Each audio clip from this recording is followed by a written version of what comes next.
大家好，我们是欲速则不达，产品名称是 Omnis 海上船舶航速优化系统。我们将透过 TDX 资料库搭配最佳化的方式，提供船舶一个建议的航速，并且透过使用者的界面设计，提供船长一个可视化的减碳量过程，帮助船舶业者轻松达到 ESG。我是 Bobo， 来自成大电机系，是带领 Omnis 团队具有向心力前进的队长，也是数据分析竞赛不可或缺的数据分析师。我负责利用 TDX 资料库以及全球海上天气资料库，搭配机器学习、资料探看的方式，进行模型的预测与分析。我是 Austin， 来自成大航太，是 Omnis 的演算法工程师，负责设计航速优化的演算法开发，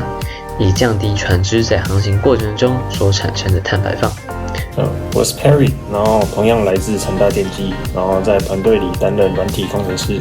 那主要负责此次 App 的前后端制作的部分。Hello， 大家好，我是 Rosalind， 来自淡江国际系，在团队里扮演流程管理及公关长角色，负责联系主办方及其他外界单位。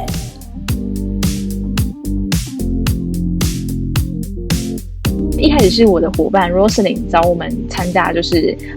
航港大数据竞赛。然后我们做着做着就发现说，大家对于这个议题其实蛮有兴趣的，在比赛过程中也获得到一些不错的肯定。所以我们在打完航港数据竞赛的时候，就决定说，要沿用原本的这个开发概念，然后继续参加一个更有挑战性的交通数据竞赛。当初会参加这个比赛，也是跟 Bobo 很像，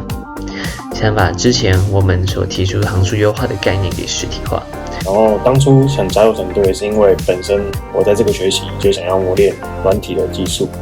然后尤其是针对本来就有兴趣的那个网页前后端部分。那此次就是主要用来开发的 React 框架，也是这个里面的其中一个部分。当初想参加是